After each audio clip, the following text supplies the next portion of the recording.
semuanya. Assalamualaikum warahmatullahi wabarakatuh. Selamat pagi, salam sejahtera buat kita semuanya. Anak-anak Bapak kelas 4B dan Bapak Ibu orang tua kelas 4B yang hebat, selalu bersemangat. Salam sehat selalu untuk kita semuanya.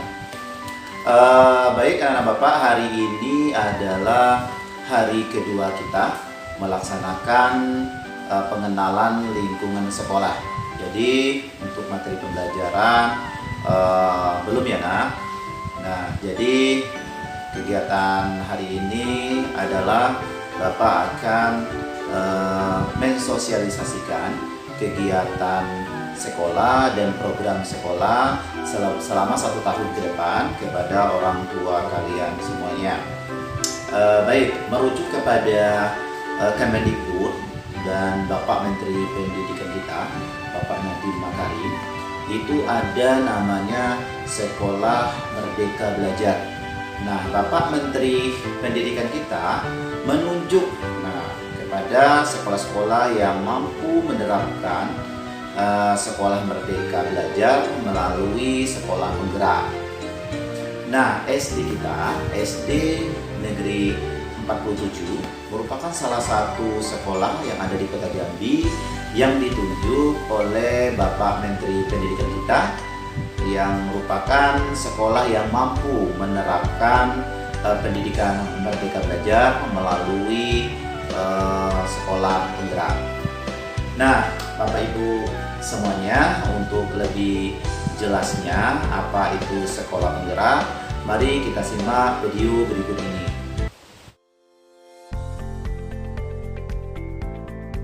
Untuk mewujudkan Indonesia maju melalui terciptanya pelajar Pancasila, program Sekolah Penggerak menghadirkan pembelajaran yang lebih bermakna sesuai dengan perkembangan zaman. Apa saja yang dihadirkan program Sekolah Penggerak? Pertama, guru akan mengajar berdasarkan tingkat kemampuan para siswa serta memanfaatkan teknologi dalam pembelajarannya. Guru dapat melakukan penilaian untuk mengetahui kesiapan belajar dan perkembangan kompetensi siswa. Hasil penilaian akan digunakan sebagai dasar pengajaran yang disesuaikan dengan tingkat kemampuan para siswa.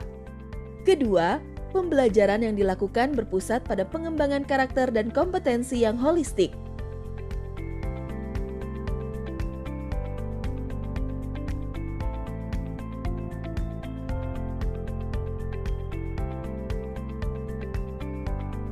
Siswa didorong untuk bekerja sama, saling berbagi peran, menghormati pandangan orang lain, dan bernalar kritis.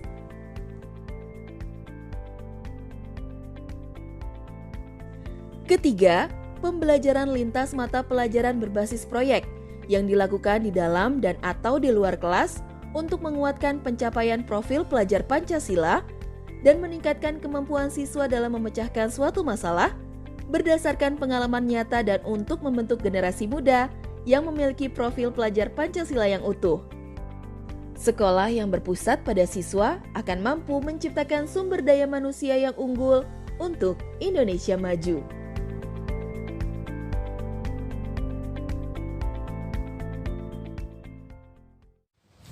Nah, tadi Bapak Ibu sudah menyaksikan apa itu sekolah penggerak.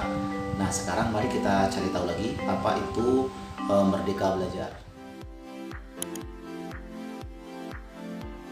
Apa artinya Merdeka Belajar untuk siswa? Hai teman kece, mungkin udah banyak yang tahu ya kalau mulai Juli 2020 sistem ujian sekolah dan ujian nasional akan berubah.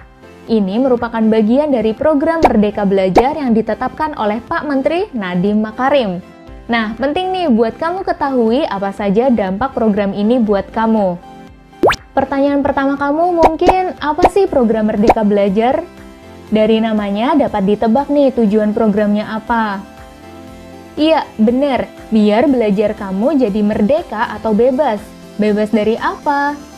Ternyata salah satu tujuannya program ini adalah membebaskan belajar kamu dari sistem kejar target nilai.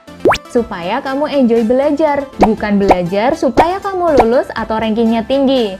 Seneng dong kalau beneran belajarnya bisa jadi enjoy, gak usah dipaksa dan stres ngejar nilai. Caranya gimana tuh supaya bisa berubah seperti itu? Simak nih 5 dampak dari program Merdeka Belajar ke kamu. Pertama, ujian nasional ditiadakan. Sebagai gantinya ada yang namanya asesmen kompetensi minimum. Kalau sebelumnya kamu diuji dalam mapel bahasa Indonesia, matematika, dan lainnya, sekarang yang diuji adalah kemampuan literasi dan numerasi. Ini nggak persis sama dengan mapel bahasa Indonesia dan matematika loh, karena bisa jadi ada materi IPA atau IPS di dalamnya juga. Fokusnya untuk menguji kemampuan memahami dan menganalisa bacaan, dan juga menerapkan konsep berhitung dalam kehidupan sehari-hari. Tenang aja, ini bukan ujian naik kelas atau naik tingkat, dan cuma untuk kelas 4, 8, dan juga 11. Kedua, selain asesmen kompetensi minimum, akan ada survei karakter juga. Ini bukan tes, tapi sejumlah pertanyaan untuk mencari tahu apakah kamu sudah menerapkan asas-asas Pancasila dalam hidupmu. Nantinya, kedua hal ini akan digunakan untuk membantu kementerian menentukan kebijakan pendidikan di masa depan. Ketiga, USBN diserahkan jadi keputusan sekolah. Artinya, sekolahmu dibebaskan untuk mengikuti kurikulum sesuai kebijakan sendiri. Jadi, nilaimu nggak melulu dari tes tertulis seperti sebelumnya, tapi juga bisa diambil dari tugas pribadi atau kelompok. Tugasnya bisa berupa karya tulis, portofolio, dan lainnya. Keempat, belajarmu jadi ada yang di luar kelas. Bukan cuma di dalam kelas seperti sebelumnya. Diharapkan kamu bisa diskusi dengan guru, outing kelas, dan belajar banyak hal-hal lainnya seperti berani bertanya, mandiri, dan cerdik dalam bergaul. Dan yang kelima, sistem zonasi penerimaan murid baru akan berubah sesuai dengan kebijakan daerah masing-masing. Nah, udah tahu ya perubahan apa saja yang dapat kamu temui mulai dari tahun ajaran 2020-2021? Nah, dari video sekolah penggerak dan Merdeka Belajar tadi, bahwa dapat disimpulkan pembelajaran anak-anak pada saat ini tidak menuntut pada nilai dan juga tidak dituntut untuk menyelesaikan atau menuntaskan kurikulum pembelajaran. Nah, maksudnya di sini bahwa anak-anak dituntut untuk berkarakter, yang mana berkarakter yang merujuk kepada profil pelajar Pancasila. Profil pelajar Pancasila: 1. Beriman dan bertakwa kepada Tuhan Yang Maha Esa serta berakhlak mulia. 2. Mandiri. 3. Bernalar kritis. 4. Berkebinekaan global. 5. Gotong royong. Dan 6. Kreatif. Nah, jadi tugas anak bapak berikutnya adalah membuat video dan digerakkan profil pelajar Pancasila. Bapak tunggu ya. Oke, demikian yang dapat Bapak sampaikan untuk kegiatan kita hari ini. Terima kasih dan Bapak akhiri. Wassalamualaikum warahmatullahi wabarakatuh.